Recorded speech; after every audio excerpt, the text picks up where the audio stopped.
हिमाचल प्रदेश में अब किसान पारंपरिक खेती छोड़कर नकदी फसलों के उत्पादन की ओर अग्रसर हो रहे हैं। चंबा जिले के लग्गा गांव के किसान हरि सिंह ने इस ओर कदम बढ़ाते हुए आधुनिक ढंग से खेती करने को प्राथमिकता दी है।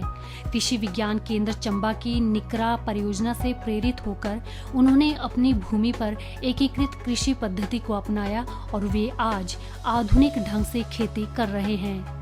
हरि सिंह के अनुसार पहले वे केवल मक्की, गेहूं और जौ जैसी फसलों पर ही निर्भर थे, लेकिन अब उन्होंने सेब का बगीचा लगाया है और इसके अलावा पॉली हाउस स्थापित कर सब्जी उत्पादन भी कर रहे हैं। इस पहल से उनकी आर्थिकी भी सुदृढ़ हो रही है। जब से ये हमारा गांव लग्गा निकर प्रोजेक्ट के अंतर्गत आया है, सभी हम लोग जो हैं आधुनिक तरीके से खेती कर रहे हैं सर। इसमें बागवानी को लेकर चलते हैं तो पहले हमें पुराने किस्म के स्टैंडर्ड वैरायटी के सेब मिलते थे, जिससे अच्छी खासी आमदनी नहीं होती थी, क्योंकि उनका सेब उत्पादन का एक अपना हिस्सा होता था। तो अब जो नई वैरायटियां आई हैं, वो नई वैरायटियां आउट ऑफ सीजन तैयार हो जाती है। जैसे अर्ली वैरायटियां हैं हमारी, तो ये जुलाई या अगस्त में सेब हमारा बिकने को तैयार हो जाता है। और इससे हमें ये फायदा है कि वह मार्केट में कोई भी सेब अभी नहीं गया होता है, तो उस समय हम ये सेब निकाल लेते हैं और अच्छा हमें नकदी जो है रेट मिलता है। हरि सिंह से प्रेरित होकर उनके बेटे नीरज भी उनके साथ आधुनिक खेती कर रहे हैं। उनका कहना है कि आधुनिक ढंग से शुरू की गई खेती से उन्हें काफी लाभ मिला है।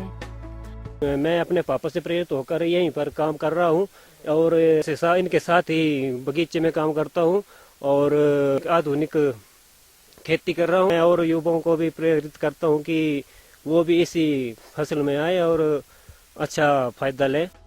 किसान हरि सिंह ने अन्य किसानों से भी एकीकृत कृषि पद्धति को अपनाकर अपनी आर्थिकी को सुदृढ़ करने का आह्वान किया है। दूसरे किस्म की फसलें जो है नकदी वाली, वो हम पॉली हाउस से ले लेते हैं।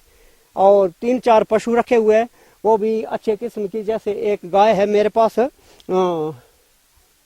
साहिवाल किस्म की गाय है। तो परिवार का गुजारा हमारा जो है दूध का, घी का चल पड़ता है। और मक्की, जैसे मक्की है, हम पहले मक्कियां ही बीजते थे, जौ, कणक, इससे इतना नकदी फसल से हमें फायदा नहीं होता था। अब जो है आधुनिक किस्म से हम खेती कर रहे हैं, इससे हमें नकदी की फसल बेचने का फायदा हो रहा है।